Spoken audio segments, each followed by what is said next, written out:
Before fire ruled the sky, before heroes earned their names, the land remembered something older. If you're drawn to ancient myths and cinematic stories like this, take a moment to subscribe to the channel and stay tuned as we uncover the forgotten horrors and legends of the ancient world. Let me know in the comments where you're watching from. It truly helps this channel grow. This story begins in Lycia, a land where stone rose like broken teeth from the earth, where valleys breathed fog at dawn, and where the line between the mortal world and divine will was thin and fragile. Here, the soil was dark with memory. The mountains had seen titans fall. The winds still carried whispers of creation. Nothing born in Lycia was ever ordinary. The people who lived there believed the land itself was alive, shaped by forces older than kings and cities. Rivers were said to remember the footsteps of gods. Caves were thought to be mouths of the earth, speaking secrets only monsters understood. It was in this ancient, untamed place that a nightmare took its first breath. Long before the terror had a name, before songs warned children to stay indoors at night, the gods themselves had already set the pieces in motion. The Chimera was not an accident. It was a consequence. To understand its birth, we must look not to the sky, but to the shadows beneath it. From the depths of the world came Typhon, a force of destruction born to challenge the gods themselves. He was storm and fire given form, a being whose voice cracked mountains and whose rage shook Olympus. Though defeated, his legacy did not fade. Power like his never truly disappears, it changes shape. From Typhon's bloodline came Echidna, half woman, half serpent, a creature of dreadful beauty and endless hunger. She dwelled in hidden places, far from the eyes of gods and mortals, nurturing a future built not on order, but on fear. Together, Typhon and Echidna became the parents of monsters. Not beasts that hunted for food, but beings that hunted for dominance. From their union came creatures designed to test the world, the Hydra, Cerberus, and others whose names still echo in myth. But among them, one stood apart, not for its strength alone, but for its imbalance: the Chimera. Its form was a violation of nature's rules. Where one creature should end, another began. A lion's body carried its weight, muscles thick and powerful, built for tearing and crushing. From its back rose the head of a goat, wild-eyed and screaming, a symbol of chaos and stubborn survival. And where a tail should be, a serpent extended, alive, watching, striking with cold intent. Three natures bound into one body, not harmony, conflict.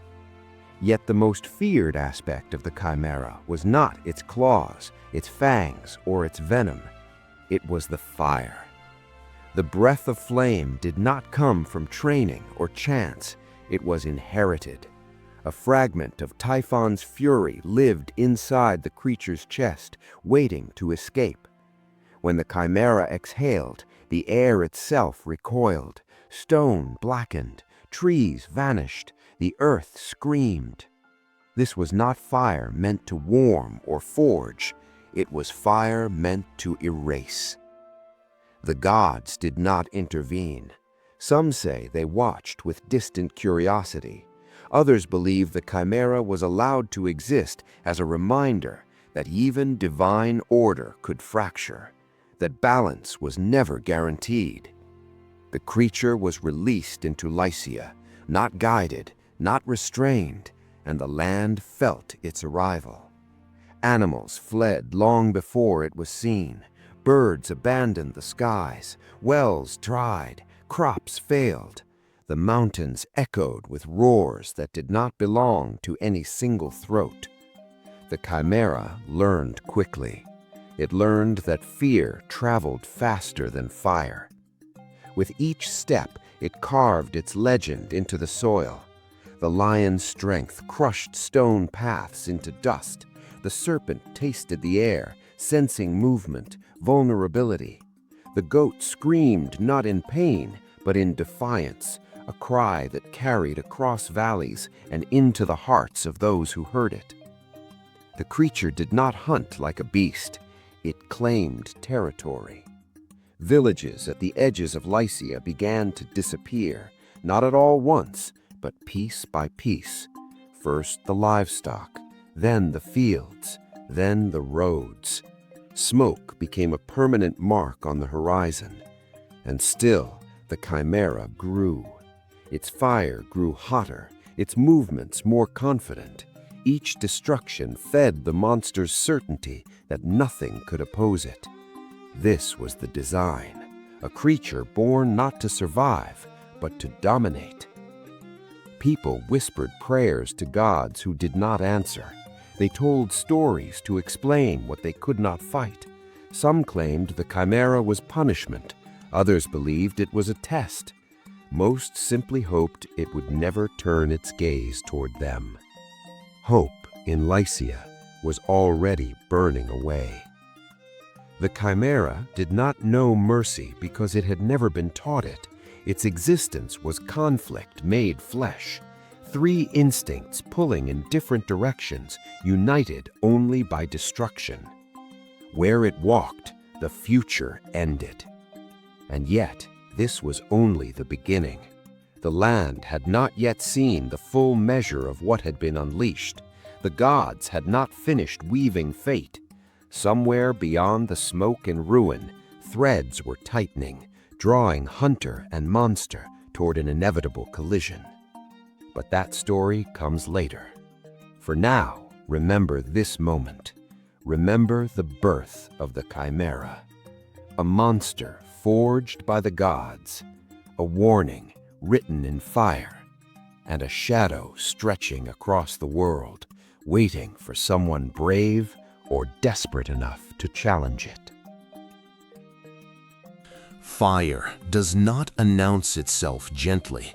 It arrives as light where there should be darkness, as heat where there should be safety.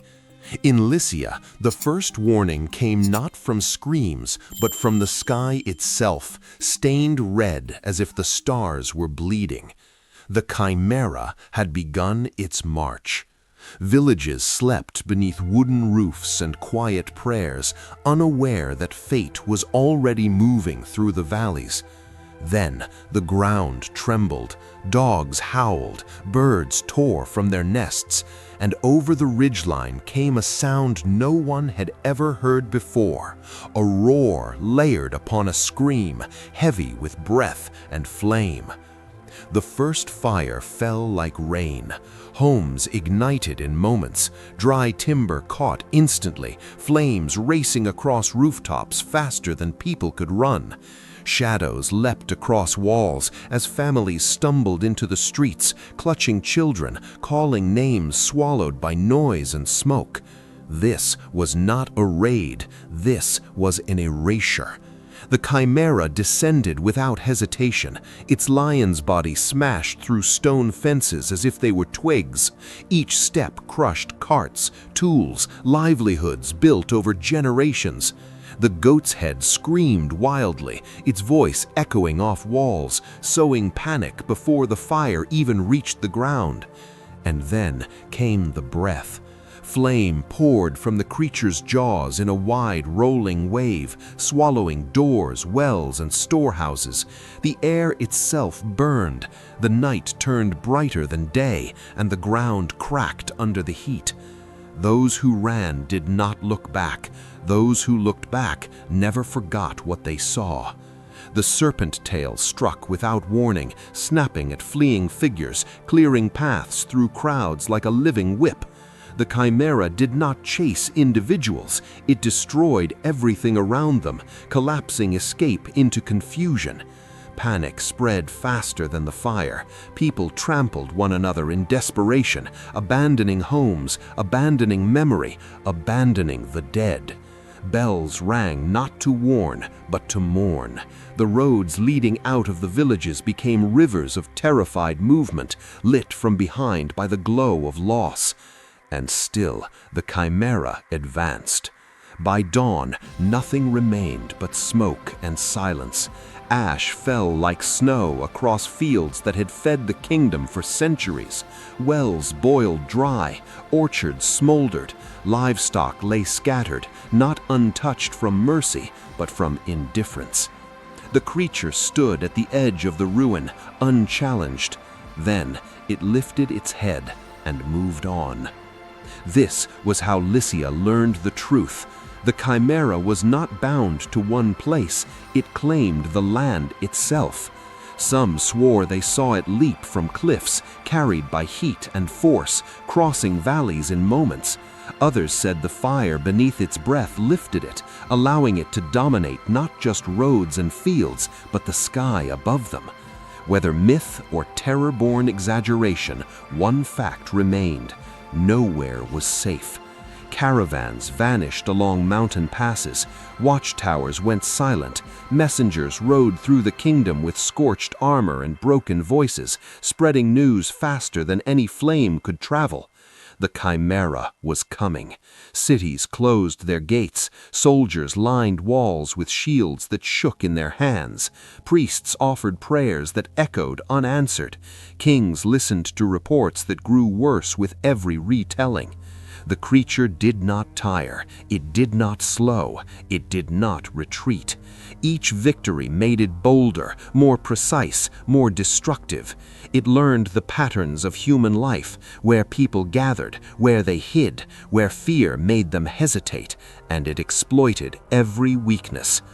Night after night, the horizon burned. Farmers watched their livelihoods vanish from distant hills. Children learned to recognize firelight as danger. Songs fell silent. Stories ended unfinished. Fear became routine. The Chimera no longer needed to be seen. Its presence alone changed behavior. Roads emptied, markets closed, entire regions surrendered without a fight, abandoning land simply to survive. This was not chaos, this was domination. The creature stood above the kingdom like a living curse. Lion, goat, and serpent moved as one, each feeding the other's hunger. Strength, madness, and precision fused into a single force that no army dared to face. The gods remained silent, the skies offered no sign, and Lycia understood that it had been left alone with the monster. What began as scattered destruction had become a slow collapse. Trade fractured, alliances weakened, trust eroded. When people fear the night, they fear each other. The Chimera did not just burn villages, it burned certainty. By the time the fires reached the heartlands, the kingdom was already broken in spirit. Smoke became a permanent companion.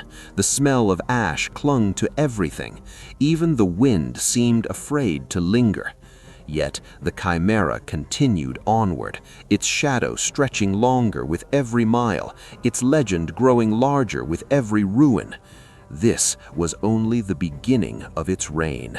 And somewhere within the kingdom, desperation was giving birth to a question that could no longer be avoided. If the Chimera could not be escaped, who would dare to face it? When fire reaches the walls of power, fear becomes impossible to ignore. The flames had not yet touched the capital, but the kingdom already felt hollow. Smoke lingered in the air like a warning that refused to fade. Every road leading inward carried the same message: loss, retreat, and a terror with no name strong enough to contain it. Inside the palace, silence weighed more than armor. The royal council gathered beneath vaulted ceilings carved with victories from a calmer age. Stone reliefs showed kings standing tall, monsters fallen at their feet. Those images felt distant now, almost mocking. Faces around the chamber were drawn and pale. Advisors spoke in fragments. Generals avoided one another's eyes. No one argued anymore. There was nothing left to debate. The Chimera had broken their certainty. Messengers arrived throughout the day, their boots caked with ash, their cloaks torn by flight through burning lands. Each carried tablets sealed with wax, but none needed to be opened to know their contents. Another village gone, another road lost, another watchtower silent. The reports were read aloud, one after another, until words themselves lost meaning. Numbers blurred, names blended. The map of Lycia became a patchwork of blackened spaces where life had once thrived. And at the center of it all sat the king. King Iobates had ruled through treaties and patience, not conquest. His strength had always been stability, keeping borders calm, trade flowing, people fed. But stability meant nothing to a creature born of fire and chaos. He listened without interruption as his kingdom unraveled piece by piece. When the last messenger finished, the chamber fell into a silence so deep it pressed against the walls. Iobates rose slowly, his movements measured, his voice steady despite the weight behind it. "We cannot outwait this," he said. No one disagreed. The generals spoke next. They described formations, supply lines, and numbers that once would have guaranteed victory. Now they sounded like superstition. Spears melted before reaching their target. Shields caught fire in soldiers' hands. Horses panicked before the enemy was even seen. An army requires morale. The Chimera devoured it. Priests offered prayers and rituals, but even they spoke with doubt. The gods had not answered before. Why would they now? Each suggestion fell apart under its own fear. The kingdom stood on the edge of collapse, not because the Chimera had reached every city, but because belief had already burned away. Farmers refused to plant, merchants refused to travel, soldiers questioned orders. Fear had become a second ruler. King Iobates understood this better than anyone. A kingdom could survive defeat. It could not survive despair. He needed more than walls. He needed a symbol. As the council argued in quieter voices, one name surfaced hesitantly, spoken as a rumor rather than a plan. It did not belong to a general or a noble. It did not tie to any banner or oath. It belonged to a wanderer, a man spoken of in distant places, known more for survival than victory, a rider who had crossed dangerous lands and returned alive, a name whispered in taverns and roadside shrines, Bellerophon. Some dismissed it immediately. He was young, unproven. A man without an army could not face a monster that had crushed cities. Others said nothing because they had nothing better to offer. Iobates weighed the name carefully. He knew what it meant to place hope in a single figure. Kings did not gamble lightly, but desperation reshapes reason. The Chimera was not a problem of strategy. It was a challenge to fate itself. And fate, Iobates knew, often answered those who stood alone. The decision was not announced with ceremony. There were no cheers, no confident speeches, only a quiet order given to a trusted messenger. Find him. Bring him here.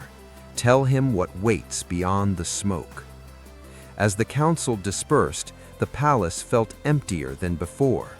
The weight of the decision settled slowly, like ash after a fire. If this failed, there would be no second attempt, no reserve of hope left to spend. Outside the palace, the city continued its uneasy rhythm. Markets opened cautiously. Children played close to home. Guards scanned the horizon more often than the streets. Everyone felt it. Something had to change. The Chimera still roamed unchecked, its shadow stretching closer each night.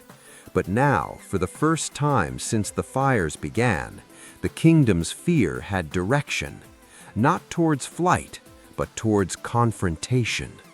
A single rider was being summoned into a story larger than himself, toward a fate shaped by fire, fear, and the will of gods.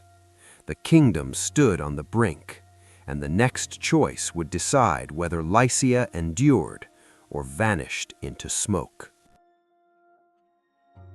Every legend reaches a moment where fear and resolve share the same breath. For Lycia, that moment arrived when Bellerophon turned his horse toward the blackened hills, riding not away from the fire, but into it. He carried no army behind him, no cheering crowd before him, only a purpose sharpened by silence. The land ahead bore the scars of the Chimera's passage. Fields lay split and barren. Stone markers stood melted and warped. Even the wind felt uneasy, as if it no longer trusted the ground it crossed. This was not a journey of distance. It was a journey of endurance. With each mile, the signs grew clearer. Ash coated the road. The air tasted bitter. Footprints of something enormous pressed deep into the earth, leading onward like an open challenge. Bellerophon did not turn aside. He had been sent where others fled, not because he was fearless, but because fear had taught him caution. Every step forward was measured. Every breath was controlled. Courage, he knew, was not the absence of dread, but the refusal to surrender to it. At the border of the cursed lands, the world changed. The sky dimmed, clouded by drifting smoke that never fully dispersed. Trees stood stripped and blackened, their branches frozen in twisted shapes. No birds called, no insect stirred. Silence pressed down like weight. This was the Chimera's domain, and it was waiting. The first sound came from the valley below, a roar that rolled through stone and bone alike. It was layered and unnatural, as if three voices spoke at once, each echoing a different hunger. Bellerophon stepped forward. Then he saw it. The Chimera stood upon a ridge of scorched rock, fully revealed against the firelit sky. Its lion's body was massive, muscles shifting beneath scorched fur.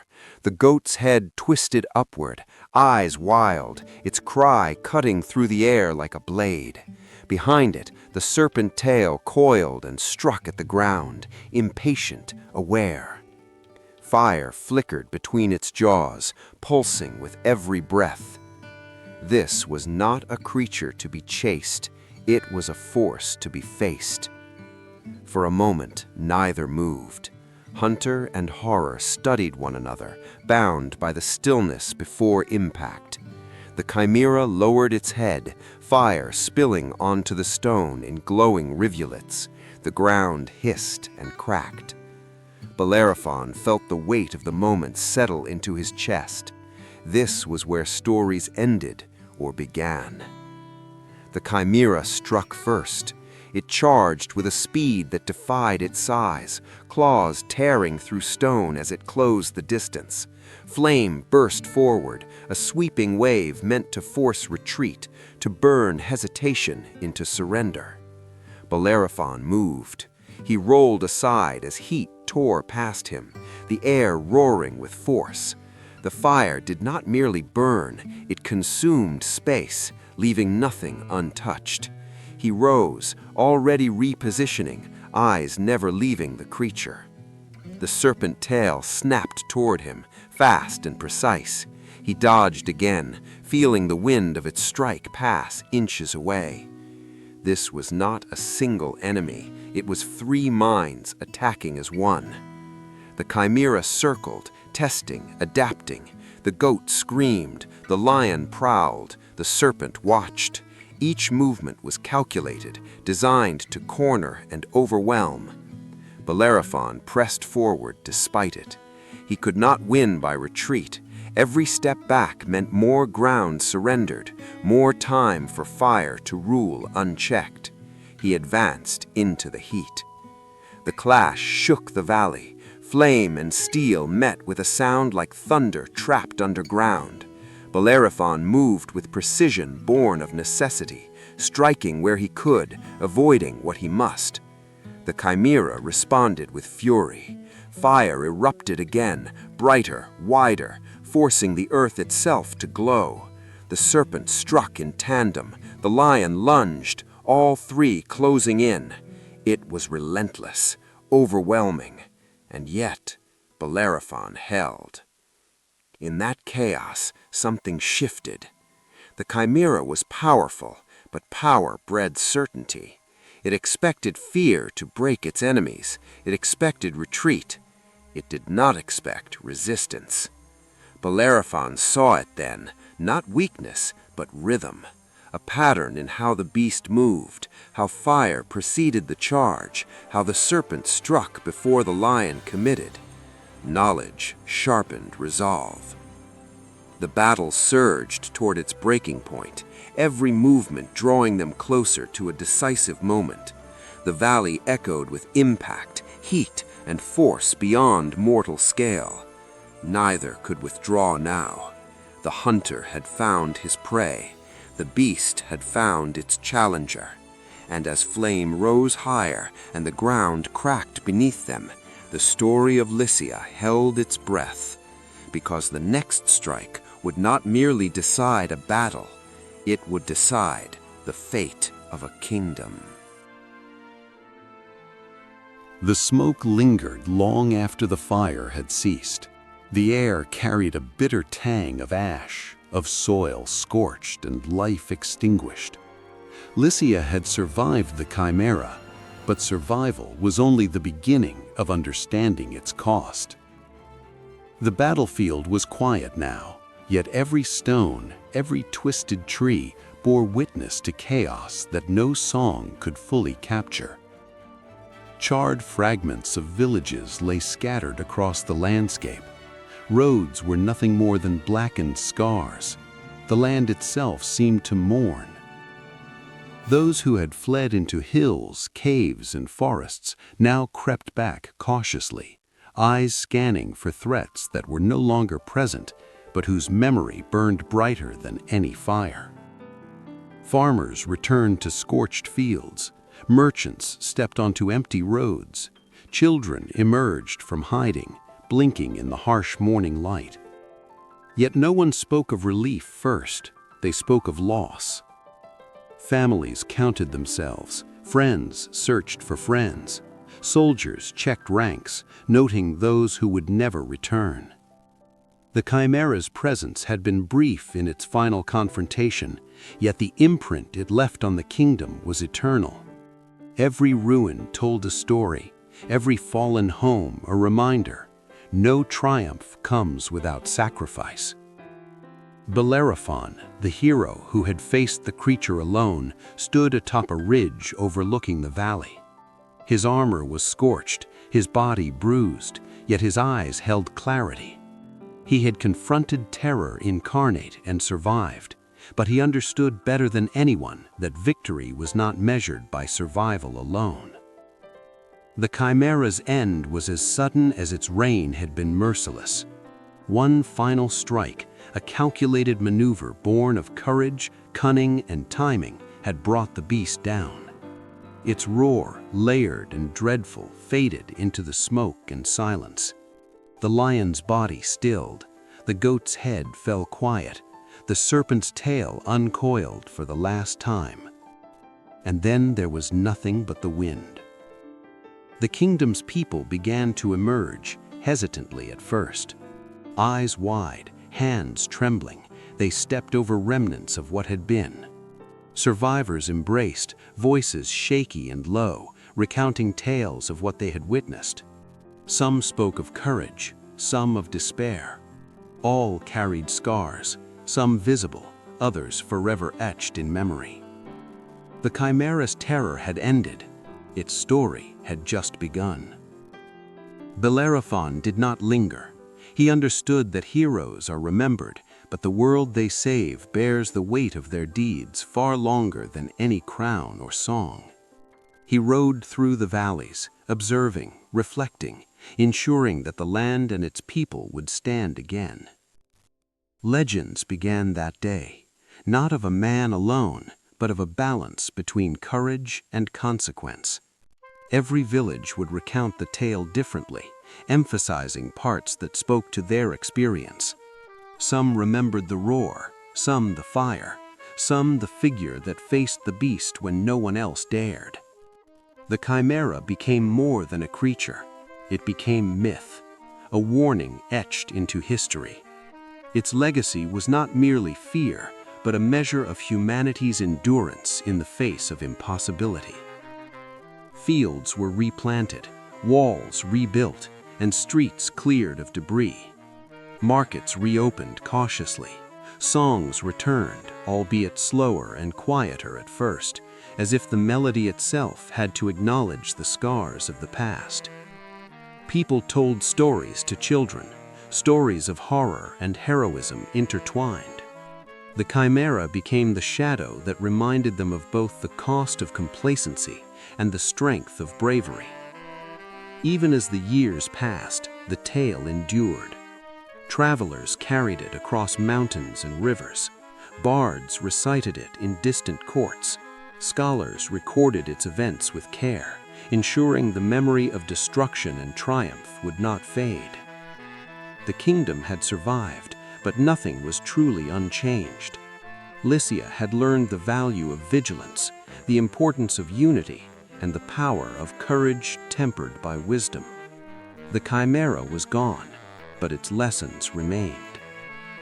Bellerophon himself would continue his journey, bearing both the burden of his deeds and the humility that comes from confronting forces beyond understanding. The man who faced a monster became a symbol of what was possible when determination met peril. But he also carried the knowledge that some encounters leave marks that time cannot erase. And so the story spread, woven into the tapestry of myth.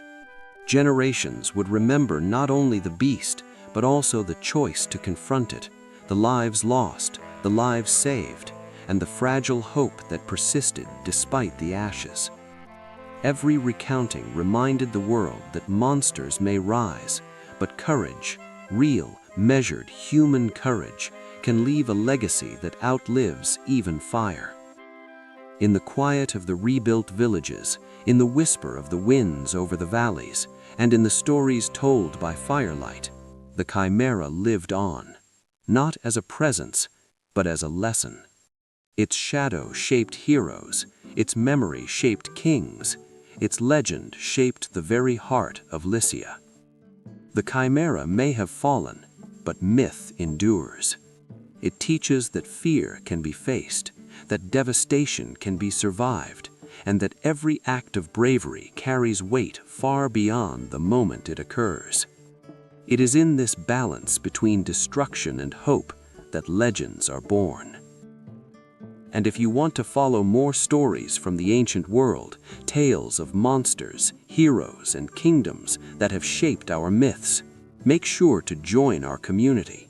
Share your thoughts in the comments, and keep exploring with us. There are countless legends waiting to be uncovered, and the next one may change how you see the past.